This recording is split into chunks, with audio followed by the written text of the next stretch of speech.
आज हम आपको एक ऐसे मामले के बारे में बताने जा रहे हैं जो न सिर्फ शॉकिंग है बल्कि समाज के उन काले पहलुओं को भी उजागर करता है जिन्हें हम अक्सर देखकर अनदेखा कर देते हैं। ये खबर ऐसी है जिसे सुनकर आपका दिल भी एक बार को शायद पसीज जाएगा। ये घटना मध्य प्रदेश के इंदौर जिले से सामने आई है और इससे जुड़ी कहानी समाज की रूढ़िवादी सोच को एक झलक में अच्छे से समझा सकती है। क्या आपने कभी सुना है कि किसी महिला को उसकी शादी की रात एक ऐसी परीक्षा से गुजरना पड़े जिसकी कल्पना भी शर्मनाक हो? शायद नहीं, लेकिन यही सच है। एक महिला ने आरोप लगाया है कि उसके ससुराल वालों ने शादी की पहली रात उसका वर्जिनिटी टेस्ट किया। सास ने पड़ोस में रहने वाली किसी लड़की को भेजकर चादर मंगवाई। फिर क्या, चादर साफ देखकर सास ने कोहराम मचा दिया। जब बहू से बात हुई तो बहू ने कहा कि पहली रात ऐसा कुछ हुआ ही नहीं था और मैं इन सब बातों में नहीं मानती। बस फिर क्या था, लड़की के कैरेक्टर पर सवाल उठाने शुरू कर दिए गए। ये घटना न सिर्फ उस महिला की असम्मानजनक स्थिति को दर्शाती है बल्कि समाज की उस सोच को भी उजागर करती है जहां महिलाओं को सामान से भी कम समझा जाता है।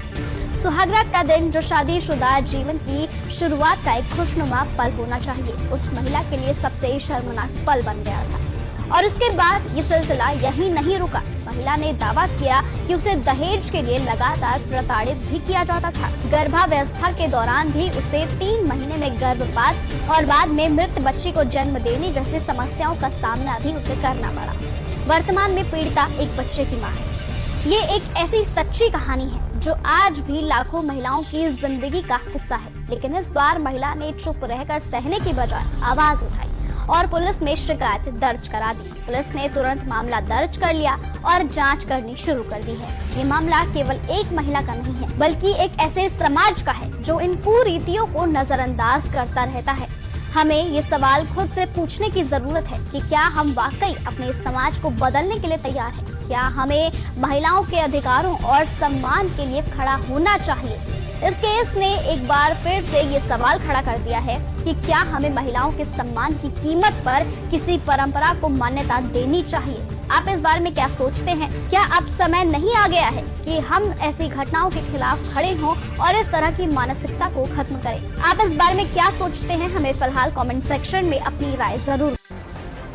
ये शहर इंदौर के अंदर पीड़िता बाणगंगा का निवासी, इसकी शादी सन 12 दिसंबर 2019 को अपने भोपाल निवासी एक युवक से हुई थी। शादी जब हुई तो शादी के अगले दिन, शादी के दिन जो प्रथम मिलन के रात सुहागरात थी, उसके अगले दिन सास ने एक पास की लड़की को बुला के, पड़ोस की लड़की को बुला के ये पूछा कि इसके अंदर जो बेडशीट है, बेडशीट के ऊपर ब्लड के छांटे क्यों नहीं पड़े।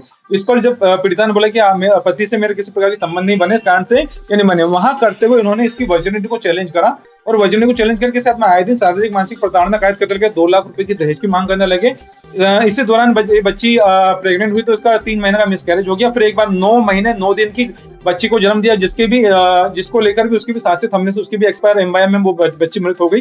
जिसके बाद में लगातार इसकी वर्जिनिटी को चैलेंज करते थे, उसको चरित्रहीन बोलते थे। इन सब चीजों पर पीड़िता ने जिला कोर्ट इंदौर का दरवाजा खटखटाया और घरेलू हिंसा का प्रकरण प्रस्तुत करा था सास, ससुर, पति और देवर के विरुद्ध। इसमें महिला बाल विकास अधिकारी ने गोपनीय जो जांच रिपोर्ट पेश करी उसमें भी सब चीजों का खुलासा हुआ है कि किस प्रकार से ये ब्लड को लेकर, इसकी वर्जिनिटी को लेकर सब चीजें बोलते थे। इसमें कोर्ट ने मामले की गंभीरता को देखते हुए सभी ससुराल जनों के खिलाफ घरेलू हिंसा से महिलाओं को संरक्षण अधिनियम में केस दर्ज करा है।